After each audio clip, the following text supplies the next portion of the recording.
அஸ்ஸலாமு அலைக்கும் வரஹ்மத்துல்லாஹி வபரகாத்துஹு. பிஸ்மில்லாஹிர் ரஹ்மானிர் ரஹீம். அன்பிற்குரிய அல்லாஹுவின் நல்லடியார்களே, அருமையான பாசத்திற்குரிய மாணவ மாணவிய கண்மணிகளே, ரியாதுல் பதிஆ கிதாபில் கிதாபுல் ஹஜ்ஜி உல் உம்ரா என்ற பாடங்களை நாம் படித்து வருகின்றோம். இந்த ரியாதுல் பதிஆ கிதாபின் பாட வரிசையில் இது பாடம் 52ஆக இருக்கின்றது. அருமையானவர்களே, இந்த 52வது பாடம் நாம் எது குறித்து பார்க்க போகின்றோம் என்றால், ஹஜ் அல்லது உம்ராவிற்காக நாட்டம் கொண்டு இஹ்ராம் அணிபவர் பேண வேண்டிய சுன்னத்துகள். முதல் விஷயம், அதாவது ஹஜ் உம்ரா ஒருத்தர் செய்ய போறார் அப்படின்னா முதல் அமல் என்ன? இந்த ஹஜ் உம்ராவினுடைய முக்கியமான ருக்குன்கள் நாம் முந்தைய பாடங்களில் படித்து விட்டோம். அப்ப அதுல முதல் அமல் வந்து எஹ்ராம். அப்ப அந்த எஹ்ராம் அணிகிற பொழுது பேண வேண்டிய சுன்னத்தான விஷயங்கள் என்னென்ன என்பதை பற்றி இன்ஷா அல்லாஹ் நாம் இந்த பாடத்தில் பார்க்க இருக்கின்றோம். இரண்டாவது, அரஃபாவின் நேரமும் பேண வேண்டிய சுன்னத்துகளும். இதை பற்றியும் நாம் இந்த பாடத்துல தொடர்ந்து நாம் பார்க்க இருக்கின்றோம். இந்த ரெண்டு விஷயங்கள் தான் இன்ஷா அல்லாஹ் நாம் இன்றைய பாடத்துல பார்க்க போகிறோம். அருமையானவர்களே, இப்ப நம்ம இந்த பாடங்களை படிக்கும் பொழுது இப்போ சுன்னத்தான விஷயங்கள் என்பது இஹ்ராமுடன் மட்டும்தான் சம்பந்தப்பட்டதாக இருக்கின்றதா என்று நாம் புரிந்து கொள்ளக்கூடாது. மாறாக ஹஜ் உம்ரா குறித்து நாம் முக்கியமான அர்கான்கள் என்னென்ன என்பதை நாம் முந்தைய பாடத்தில் படித்தோம். அப்ப ஒவ்வொரு அர்கானுடனும் சுன்னத்துகள் மற்றும் ஒழுக்கங்கள் சம்பந்தப்படுகிறது என்பதையும் நாம் கவனத்தில் கொள்ள வேண்டும். இன்ஷா அல்லாஹ் அது பற்றிய ஒரு சிறிய விளக்கங்களை நாம் பார்த்துவிட்டு இன்ஷா அல்லாஹ் அடுத்து தொடர்ந்து நாம் பாடத்திற்கு செல்லலாம். அதே போல அரஃபா குறித்து சில முக்கியமான தகவல்களை நாம் இங்கே தெரிந்து கொள்ளலாம். வாருங்கள். ஒவ்வொரு ருக்குன்களிலும் சுன்னத்து மற்றும் ஒழுக்கங்களை பேண வேண்டும். ஹஜ் உம்ராவுடைய அர்கான்கள் நாம் முந்தைய பாடத்துல தெரிந்து விட்டோம். அப்போ ஒவ்வொரு ருக்குன்களுடனும் சுன்னத்துகள் மற்றும் ஒழுக்கங்கள் சம்பந்தப்படுகிறது. எஹ்ராமுடன் மட்டும்தான் சுன்னத்தான விஷயங்கள் சம்பந்தப்படுகிறது என்பதாக நாம் புரிந்து கொள்ளக்கூடாது. அதற்காக வேண்டி உங்களுக்கு இந்த பக்கத்தில் சில விளக்கங்கள் தரப்படுகிறது. சுனனுல் ஹஜ்ஜி வல் உம்ரத்தி கசீரத்துன். ஹஜ் இன்னும் உம்ராவுடைய சுன்னத்தான விஷயங்கள் அதிகமாக இருக்கின்றது. மின்ஹா மா யதஅல்லகு, அவைகளில் சிலது. அந்த சுன்னத்தான விஷயங்களிலிருந்து மா ஒன்று, யதஅல்லகு இன்னென்ன விஷயங்களோடு சம்பந்தப்படுகிறது. உதாரணமாக பிஹைஅத்தில் அதா, ஹஜ்ஜை நிறைவேற்றக்கூடிய அந்த முறையிலேயே பேண வேண்டிய சுன்னத்துகள் இருக்கிறது. இஃப்ராத் அடிப்படையில் நாம் ஹஜ்ஜி செய்யலாம். அதே போல ஹஜ்ஜு தமத்து என்று இருக்கிறது. தமத்து அடிப்படையில் ஹஜ்ஜி செய்யலாம். கிரான் என்ற ஒரு முறை இருக்கிறது. கிரான் அடிப்படையில் ஹஜ்ஜி செய்யலாம். அப்ப இதுவெல்லாம் உங்களுக்கு சுன்னத்தான விஷயங்களில் அடங்கக்கூடியதாக இருக்கின்றது. அவைகளில் எது சிறந்தது என்பதையும் நாம் கவனத்தில் கொள்ள வேண்டும். இரண்டாவது, பில் எஹ்ராம். எஹ்ராமுடன் சம்பந்தப்பட்ட சுன்னத்தான காரியங்கள் இருக்கிறது. அது என்னென்ன என்பதையெல்லாம் நாம் தெரியணும். இன்னைக்கு நம்ம படிக்கக்கூடிய பாடத்துல முசன்னிஃப் அவர்கள் எஹ்ராமுடன் சம்பந்தப்பட்ட சுன்னத்தான விஷயங்கள் தான் நமக்கு சொல்ல போறாங்க. இது போக மற்ற மற்ற ருக்குன்கள்லையும் இருக்கிறது. இந்த கிதாபு ஒரு சுருக்கமான கிதாபாக இருக்கிறதுனால சிலவற்றை உங்களுக்கு நூல் ஆசிரியர் அவர்கள் இங்கே விளக்கம் தருவார்கள். இன்னும் சிலவற்றை நாம் பெரிய கிதாபுகளில் பார்த்து தெரிந்து கொள்ள வேண்டும். அதே போல பில் உகூஃபி பி அரஃபா, உக்கூஃபும் பி அரஃபாவோடு சம்பந்தப்பட்ட சுன்னத்தான விஷயங்கள் இருக்கிறது. அதே போல பி தவாஃப், தவாஃபுடன் சம்பந்தப்பட்ட சுன்னத்தான விஷயங்கள் இருக்கிறது. பி சை, சையுடன் சம்பந்தப்பட்ட சுன்னத்தான விஷயங்கள். பில் ஹல்க், ஹல்கோடு சம்பந்தப்பட்ட சுன்னத்தான விஷயம். இது எல்லாமே ருக்குன். இஹ்ராம், உக்கூஃபும் பி அரஃபா, தவாஃபு, சை, ஹல்க், இது எல்லாமே ஹஜ்ஜினுடைய ருக்குனாக இருக்கிறது என்பதை நாம் கவனத்தில் கொள்ள வேண்டும். அதே போல அருமையானவர்களை, சில சுன்னத்துகள் ஒ சுனனுன் லா ததஅல்லகு பில் அர்கான், ருக்குன்களோடு சம்பந்தப்படாமலும் சில சுன்னத்துகள் இருக்கிறது. பல் ஹிய சுன்னத்தும் முஸ்தகில்லத்துன், அது ஒரு தனிப்பட்ட ஒரு சுன்னத்தாக இருக்கிறது. பாருங்க, எஹராமோடு சம்பந்தப்பட்ட சுன்னத்து, ஒகூஃபும் பி அரஃபாவோடு சம்பந்தப்பட்ட சுன்னத்து என்று நாம் தெரிந்து இருப்பது போல, சில சுன்னத்தான விஷயங்களை எடுத்துக்கிட்டிங்கன்னா இது மாதிரி ஒரு ருக்குனோடு சம்பந்தப்பட்டு வராது. ஹஜ்ஜு உம்ரா அப்படின்னு ஒருத்தர் பயணம் செய்து விட்டாலே இந்த சுன்னத்தான விஷயங்களையும் அவர் முடிக்க வேண்டும். அது ரொம்ப வரவேற்கத்தக்க ஒன்றாக அது இருக்கும், விரும்பத்தக்க ஒரு காரியமாக இருக்கிறது. அப்ப அப்படிப்பட்ட சுன்னத்துகள் மசலன் உங்களுக்கு சில இது மட்டும்தான் உதாரணமா இங்க தந்திருக்கு. அதுக்காண்டி இந்த ரெண்டு மட்டும்தான் அப்படி நம்ம புரிஞ்சிடவும் கூடாது. அஷ்ஷுர்பு மின் மாஇ ஜம்சம், ஜம்சம் தண்ணீர் குடிப்பது என்பது உங்களுக்கு நேரடியாக மேல உள்ள அர்கான்களோடு சம்பந்தப்பட்ட ஒரு சுன்னத்தாக ஆகாது. அப்ப இது ஒரு தனித்த ஒரு முஸ்தகில்லான ஒரு சுன்னத். அப்ப அங்க போனோம் அப்படின்னா ஜம்சம் தண்ணீரை அதிகமாக குடிக்கணும். அதனால நிறைய பிரயோஜனங்கள் இருக்கிறது.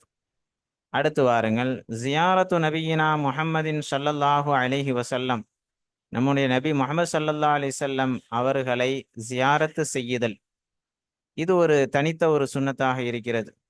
இந்த நூல் ஆசிரியர் அவர்கள் கூட தங்களுடைய கிதாபின் இறுதியிலே இந்த பாடங்களை கொண்டு வருகின்றார்கள். ஹைர், அல்ஹம்துலில்லாஹ். அருமையான அல்லாஹுவின் நல்லடியார்களே, அப்ப ஹஜ்ஜி உம்ரா என்று எடுத்துக்கொண்டால் நேரடியாக அந்த ருக்குனோடு சம்பந்தப்பட்ட சுன்னத்தான விஷயங்களும் இருக்கிறது. அந்த ஹஜ்ஜு உம்ரா என்ற ஒரு அமல் வரும் பொழுது தனிப்பட்ட சில சுன்னத்தான விஷயங்களும் இருக்கிறது என்பதை நாம் இங்கே கவனத்தில் கொள்ள வேண்டும். அடுத்து வாருங்கள்,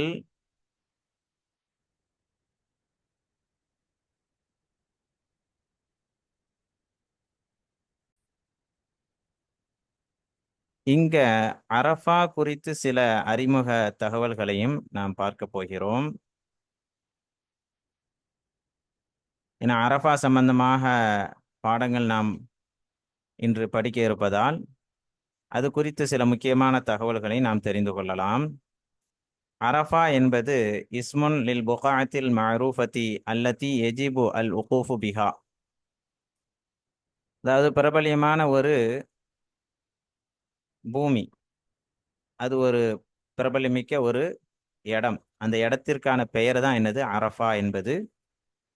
எத்தகைய இடம் என்றால் அல்லத்தி எஜிபுல் உகூஃபு பிஹா, அந்த இடத்துல தங்குறது ஹஜ்ஜில் வாஜிபாக இருக்கிறது. ஹஜ்ஜு அப்படின்னு ஒரு அமலை ஒருத்தர் செய்யும் பொழுது அந்த அரஃபா என்ற அந்த எல்கை எது வருமோ அந்த எல்கைக்குள்ள என்ன செய்யணும், ஒரு ஹாஜி தங்கணும். அது கொஞ்சம் நேரங்களாக இருந்தாலும் பிரச்சனை இல்லை, ஆனால் அந்த இடத்துல என்ன செய்யணும், தங்கணும். தங்கினால்தான் அவருடைய ஹஜ்ஜி நிறைவேறும். ஏன்னா ஹஜ்ஜினுடைய முக்கிய ருக்குன்ல ஒன்று தான் என்னது, அரஃபா என்பது. இன்னும் நாயகம் ஸல்லல்லாஹு அலைஹி வஸல்லம் அவர்கள் கூறியிருக்கின்றார்கள், அல் ஹஜ்ஜு அரஃபா, ஹஜ் என்பதே அரஃபா தான் என்றும் சொல்லியிருக்கின்றார்கள். அரஃபத்து அவ் அரஃபாத்துன், ரெண்டு பெயர் இருக்குது அதற்கு.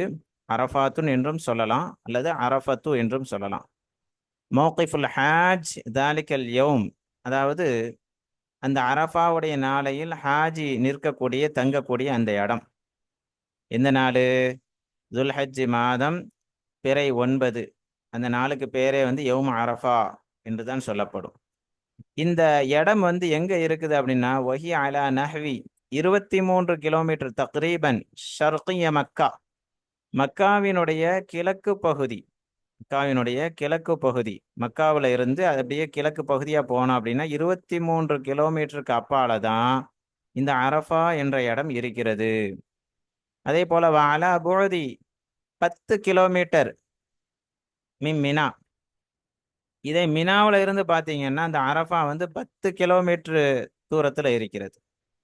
அதே போல 6 கிலோமீட்டர் மின் முஸ்தலிஃபா, முஸ்தலிஃபாவில் இருந்து 6 கிலோமீட்டர் தூரத்தில் இந்த அரஃபா என்ற இடம் இருக்கிறது. இந்த அளவுக்கு உங்களுக்கு ஓரளவு அப்போ அந்த அரஃபா என்ற அந்த இடம் எங்கே இருக்குது என்பதை நாம் தெரிந்து கொள்ள முடிகிறது. அதே போல அந்த அரஃபாவினுடைய சுற்றளவு என்ன, எவ்வளவு அப்படின்னா வயக்ரபு தூலு அரஃபத மைலைன், அதாவது அந்த அரஃபாவினுடைய நீளம் அருதுஹா கதாலிக்க, அதே போல அதனுடைய அகலமும் அதனுடைய நீளம் மற்றும் அதனுடைய அகலம், நீளம் அகலத்தை எடுத்துக்கிட்டாலே உங்களுக்கு சுற்றளவு கிடைச்சிரும். அப்போ மைலைன், 2 மைல் தொலை தூரம் இருக்கிறது. அப்ப அந்த அரஃபாவுடைய எல்கைக்கு வெளியே ஒருத்தர், ஒரு ஹாஜி வந்து நிக்கிறாரு, தங்குறாரு அப்படின்னு சொன்னா இப்ப ஹஜ்ஜி நிறைவேறுமான்னு கேட்டா அது நிறைவேறாது. அரஃபாவுடைய அந்த சுற்று, அந்த எல்கைக்கு உள்ள வந்துடணும். உள்ள வந்து தங்கினால்தான் தங்கினால்தான் அங்க இருந்தாதான் அவருடைய ஹஜ்ஜு நிறைவேறும் என்பதையும் நாம் இங்கே கவனத்தில் கொள்ள வேண்டும். யௌமு அரஃபத ஹுவ தாசிஉ மின் தில்ஹிஜ்ஜா, தில்ஹிஜ்ஜாவில் இருந்து 9வது நாள் தான் அரஃபாவுடைய நாள். இந்த அரஃபா என்ற இடத்துக்கு எப்பொழுது போறது சுன்னத் அப்படின்னா, யுசன்னு சைரு மின் மினா, மினாவுல இருந்து தான் அரஃபாவுக்கு போவாங்க. மினாவுல இருந்து என்ன செய்வாங்க, அரஃபாவுக்கு கிளம்புவாங்க. இல அரஃபத ஸபாஹன், காலையில பஅத துலூஇ ஷம்ஸி யௌமி அரஃபத, அரஃபா உடைய அந்த நாளின் சூரியன் உதயமான பிறகு காலையிலே அரஃபாவின் பக்கம் மினாவில இருந்து செல்வது சுன்னத்தாக்கப்படும். ஹைர், அருமையானவர்களே, அப்போ அரஃபா குறித்த சில முக்கியமான தகவல்களையும் நாம் தெரிந்து கொண்டோம். அதே போல இன்னொரு விஷயம், அரஃபாவுக்கு ஏன் அரஃபா என்ற பெயர் வந்தது, அந்த விளக்கத்தையும் நாம் இங்கே தெரிந்து கொள்ளலாம்.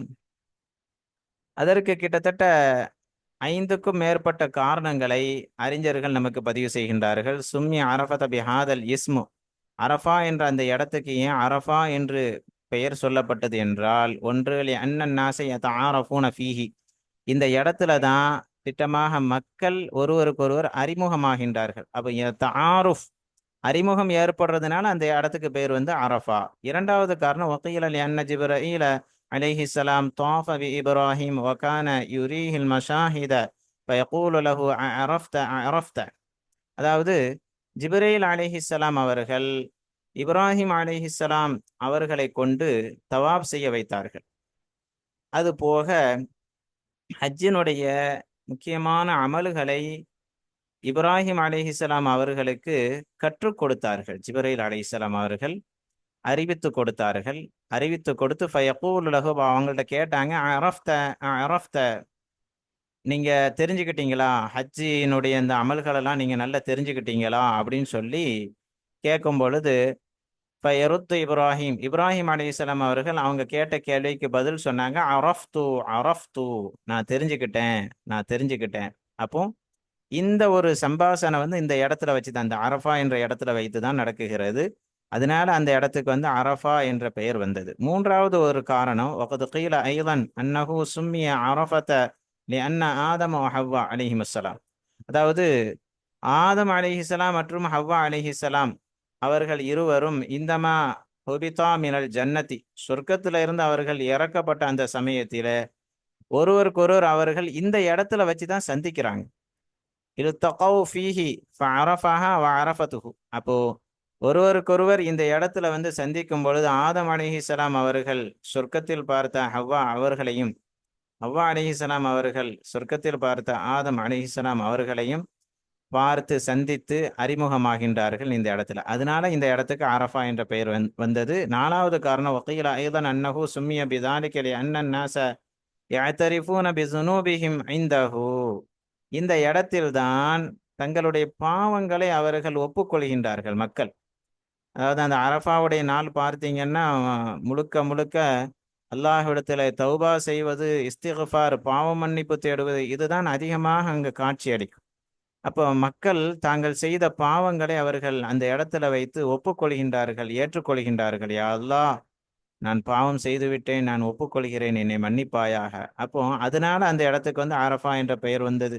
வக்கீல பி அன்னல் கலிமத மஅகூதத்தும் மினல் அர்ஃப், அதே போல அருஃப் என்ற வார்த்தையில் இருந்துதான் இந்த வார்த்தை எடுக்கப்பட்டு இருக்கிறது. இப்படி ஒரு கூற்றும் இருக்கிறது. ஐந்தாவது காரணம், அருஃபுக்கு என்ன பொருள் அப்படின்னா, வஹு அத்தீபு, அதாவது பரிசுத்தம், நறுமணம், இதை மாதிரி உள்ள ஒரு அர்த்தத்தை அந்த அருஃப் என்ற வார்த்தை தரக்கூடியதாக இருக்கின்றது. கவுனுஹா முகத்தசத்தன், ஏன்னா அந்த இடம் வந்து பரிசுத்தமான ஒரு இடமாக இருக்கிறது. பாவங்கள், அல்லாஹ்விடத்தில் பாவ மன்னிப்பு தேடி மனிதனை புனிதப்படுத்தக்கூடிய ஒரு இடமாக அந்த இடம் இருக்கிறது என்பதனால அதற்கு அரஃபா என்று பெயர் வந்தது என்றும் சில காரணங்களை நமக்கு பதிவு செய்கின்றார்கள். ஹைர், அல்ஹம்துலில்லாஹ். அருமையான அல்லாஹ்வின் நல்லடியார்களே, நாம் அதாவது பொதுவாக ருக்குன்களோடு சம்பந்தப்படக்கூடிய சுன்னத்தான விஷயங்கள் இருக்கிறது என்பதையும் நாம் இங்கே இந்த பாட சுருக்கத்தில் தெரிந்து கொண்டோம். அதே போல அரஃபா குறித்து சில முக்கிய தகவல்களை நாம் தெரிந்து கொண்டோம். இப்பொழுது நாம் பாடத்திற்கு செல்லலாம், வாருங்கள்.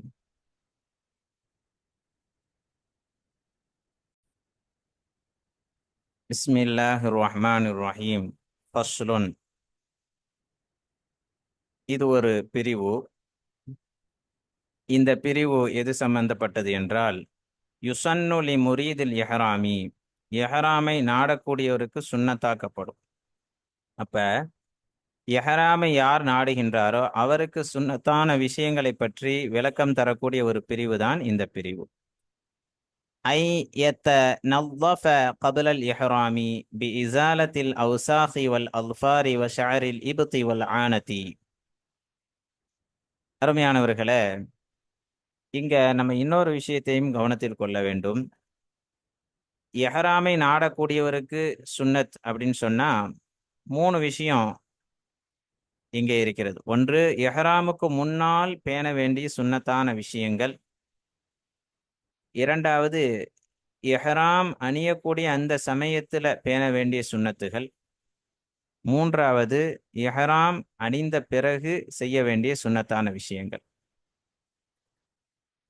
முதலாவது, ஐ யதனவ்வஃப கப்லல் இஹ்ராமி, இஹ்ராமுக்கு முன்னால் தன்னை அந்த மனிதன் தூய்மைப்படுத்திக் கொள்வது. யதனல்லஃப என்றால் தூய்மைப்படுத்திக் கொள்வது.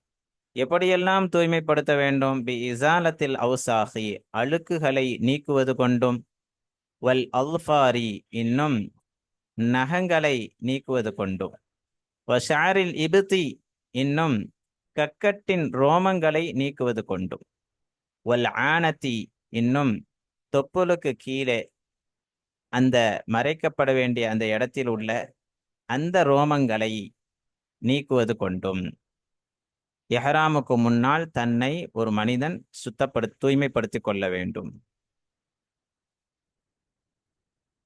வயக்தஸில லில் இஹ்ராமி, இன்னும் இஹ்ராமுக்காக வேண்டிய குளித்து கொள்வதும் சுன்னத். இந்த வாவு அத்துஃபு யதனவ்வஃபுல அத்துஃபாகும். அப்ப இந்த அன்னு மீண்டு வரும். அப்ப இஹ்ராமுக்காக அவன் குளித்து கொள்வதும் சுன்னத். அப்ப இஹ்ராமுக்காக வேண்டி குளிப்பது எப்படி? ஜும்ஆவுடைய நாள் வந்துட்டு அப்படின்னா ஜும்ஆவுக்காக வேண்டி குளிப்பது ஒரு சுன்னத்தான ஒரு அமலாக இருக்கிறதோ, அதே போல இஹ்ராமுக்காக வேண்டி குளித்து கொள்வதும் சுன்னத். தண்ணி வசதி இல்லை அல்லது தண்ணீரை பயன்படுத்தக்கூடிய ஆற்றல் அவனுடைய உடம்புல இல்லை அப்படின்னு சொன்னா அந்த இடத்துல ஒது செய்து கொள்ளலாம். ஒது செய்வதற்கும் வசதி இல்லை, ஆற்றல் இல்லை அப்படின்னு சொன்னா தயமும் செய்து கொள்ளலாம். இது மற்ற அடுத்தடுத்து வரக்கூடிய விஷயங்கள். வயதطيب في بدنه فقط, குளித்த பிறகு அவனுடைய உடலில் மட்டும் நறுமணம் பூசிக்கொள்வதும் சுன்னத்.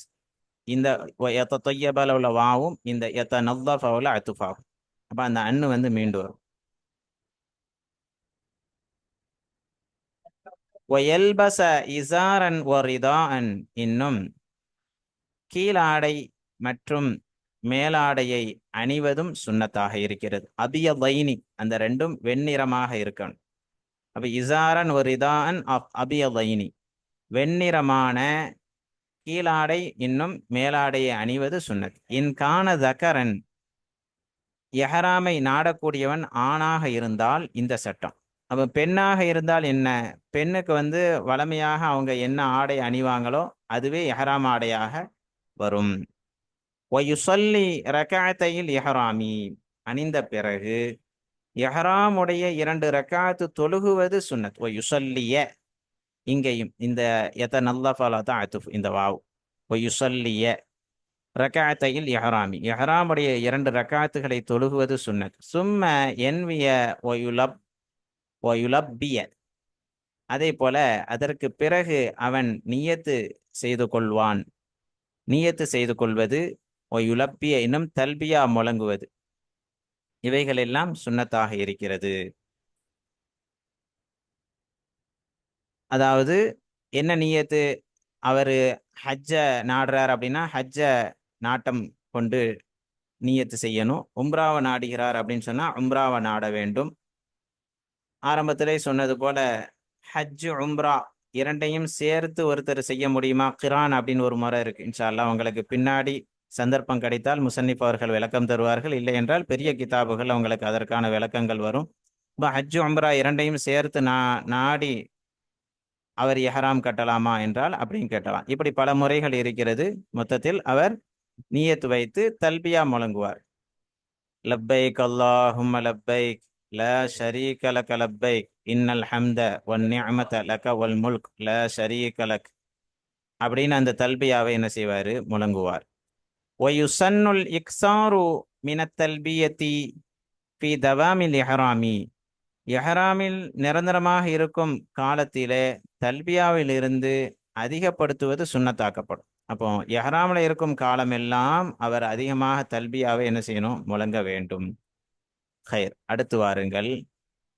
ஃபஸ்லுன், அடுத்து ஒரு பிரிவு. இது என்ன பிரிவு அப்படின்னு சொன்னா, வக்துல் உகூஃபி அஸ்ஸவாலு மின் யௌமி தாசிஇ அல் ஹிஜ்ஜதி இலா துலூஇல் ஃபஜ்ரி யௌமல் ஆஷிரி. அதாவது அல் உகூஃபும் பி அரஃபா, அரஃபாவுடைய அந்த இடத்துல தங்குதல், நிற்குதல் சம்பந்தமாக உள்ள அந்த நேரத்தை பற்றி விவரிக்கக்கூடிய ஒரு பிரிவு தான் இது. இப்போ வக்துல் உகூஃப், உகூஃபுடைய அந்த நேரமாகிறது. உகூஃப் அப்படின்னா நிற்குதல், தங்குதல் என்ற அர்த்தம் அதற்கு இருக்கிறது. உகூஃபுடைய அந்த நேரமாகிறது. இன்னும் உகூஃபுடைய நேரமாகிறது அஸ்ஸவாலு, அந்த ஜவாலாக இருக்கும். அந்த ஜவாலுடைய நேரமாக இருக்கும். ஜவால் அப்படின்னா சூரியன் உச்சத்துல இருந்து சாய்வதை தான் ஜவால் என்று சொல்லுவார்கள். மி யௌமி தாசிஇல் ஹிஜ்ஜா, தில்ஹிஜ்ஜாவுடைய 9ஆம் நாளிலிருந்து, தில்ஹிஜ்ஜாவுடைய 9ஆம் நாளிலிருந்து இலா துலூஇல் ஃபஜ்ரி யௌமில் ஆஷிர், தில்ஹிஜ்ஜாவுடைய 10ஆம் நாளின் ஃபஜர் உதயமாகின்ற வரை மொத்த இந்த நேரம் தான் என்னது? உகூஃபுடைய நேரமாக இருக்கிறது.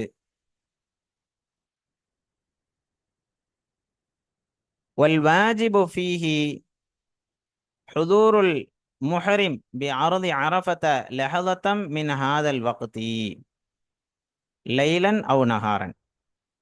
அதாவது மொத்தம் உங்களுக்கு அரஃபாவுடைய, ஏன்னா அரஃபா என்பது ஒரு முக்கியமான ருக்குனாக இருக்கிறதுனால அதற்கான அதற்கான நேரத்தை நமக்கு சொல்லி தராங்க முசன்னிப் அவர்கள். இங்க நேரத்தை சொல்லிட்டாங்க. அதனால இந்த நேரம் முழுவதுமே அந்த இடத்துல இருக்கணுமா அப்படின்னு இல்லை, நம்ம வசதிக்கு ஏற்ப நாம் செய்து கொள்ளலாம். வல் வாஜிபு ஃபீஹி, இதுல வாஜிப் ஆகிறது இந்த அரஃபாவுடைய அந்த நேரத்தில் வாஜிபான அந்த நேரமாகிறது. ஹுதூருல் முஹரிம், முஹரிம் எஹ்ராம் அணிந்து இருப்பவர் ஹாதிராகுவது, வருகை தருவது. பி அர்தி அரஃபத, அரஃபாவுடைய அந்த பூமியிலே, அந்த பகுதியிலே, லஹலத்தன் ஒரு சில வினாடி, மின் ஹாதல் வக்தி இந்த நேரத்தில் இருந்து ஒரு சில வினாடிகள், நிமிடங்கள் இந்த இடத்திற்கு ஹாதிராகுவது வாஜிபாகும். லைலன் அவ் நஹாரன், இரவிலோ அல்லது பகலிலோ, இரவிலோ அல்லது பகலிலோ. இப்ப உதாரணமாக பகல் என்று எடுத்துக்கொண்டால், அதாவது இலா துலூஇல் ஃபஜ்ர் யௌமில் ஆஷிர், 10ஆம் நாளின் ஃபஜர் உதயமாகும் வரை உங்களுக்கு அந்த நேரம் இருக்கு. அப்ப அந்த பகல்ல அவர்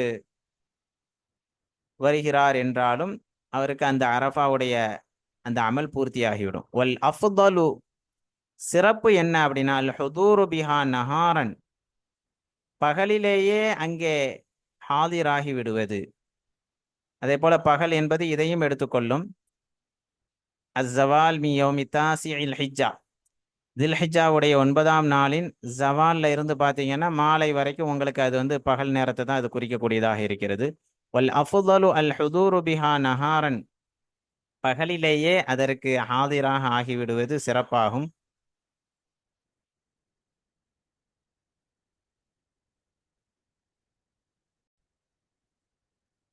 மேலும் வல் பகாஉ ஃபீஹா இலல் குரூபி, அன்றைய தினத்தின் சூரியன் மறைகின்ற வரை அந்த இடத்திலேயே பகா, தங்கி இருப்பது, அதுவும் சிறந்ததாக இருக்கிறது. அல் ஹுதூர்ல இந்த வாவு அத்துஃபாக ஆகும். பகல்லையே அந்த இடத்திற்கு வந்து விடுவது, அன்றைய தினத்தின் அந்த சூரியன் மறைகின்ற வரை அந்த இடத்திலே தங்கியிருப்பது. ஒசுன்னத்துலில் முஹரிமி அல்லா யஸ்தகில ஃபி தவாமி இஹ்ராமிஹி, இன்னும் முஹரிமுக்கு சுன்னத்தாகிறது அல்லா யஸ்தகில ஃபி தவாமி இஹ்ராமிஹி, அவனுடைய இஹ்ராம் நிரந்தரமாக இஹ்ராமிலே அவன் இருக்கும் சமயத்திலே வேறு எதிலும் ஈடுபடாமல் இருப்பது சுன்னத்தாகும். இல்லா பிமா யுகர்ரிபுஹு லி மௌலாஹு அஸ்ஸ வஜல்ல, கண்ணியத்திற்குரிய இன்னும் கம்பீரம் வாய்ந்த அவனுடைய எஜமானனின் பக்கம் எது அவனை நெருக்கி வைக்குமோ அந்த ஒன்றை கொண்டே தவிர மற்ற எதிலும் ஈடுபடாமல் இருப்பது அவனுக்கு சுன்னத்தாகும். இப்போ அல்லாஹுவின் பக்கம் நெருக்கத்தை பெற்றுத்தரக்கூடிய அமல்கள் எதுவோ அதில் மட்டும்தான் அவன் ஈடுபட வேண்டும், மற்றதில் அவன் ஈடுபடக்கூடாது. வான் யசூன நப்சஹு, தன்னை அவன் பாதுகாத்து கொள்வது சுன்னத்தாகும். முஹரிமுக்கு சுன்னத். இந்த வாவு அத்துஃபு வந்து அல்லா எஸ்தகில இந்த ஜும்லாவில் அத்துஃபாகும். அப்போ சுன்னத்துலின் முஹரிம் என்பது மீண்டும் வரும். ஹத்தா அனில் கலாமில் முபாஹி, எதுவரை என்றால் ஆகுமாக்கப்பட்ட பேச்சை விட்டும் தன்னை அவன் பாதுகாத்து கொள்வது. அல்லதி லைஸ ஃபீஹி மன்ஃபஅத்துன், எத்தகைய அது ஆகுமாக்கப்பட்ட கலாமோ அதிலே எந்த பிரயோஜனமும் இல்லையே, அப்படிப்பட்ட ஆகுமாக்கப்பட்ட பேச்சாக இருந்தாலும் அதை விட்டும் தன்னை அவன் பாதுகாத்துக் கொள்வது. ஒல் முஹாஃபலத்து அலா தாலிக, இன்னும் இதன் மீது பேணுதலாக இருப்பது யௌம அரஃபத, அரஃபாவுடைய அந்த நாளில் ஆக்கது, ரொம்ப முக்கியமானது. ஒல் முஹாஃபலத்து அலா தாலிக யௌம அரஃபத ஆக்கது, இதன் மீது பேணுதலாக இருப்பது அரஃபாவுடைய அந்த நாளையில் ரொம்ப சுன்னத்து முஅக்கதாவாக அது இருக்கிறது. ஹைர், அருமையான அல்லாஹுவின் நல்லடியார்களே, நாம் இன்றைய பாடத்திலே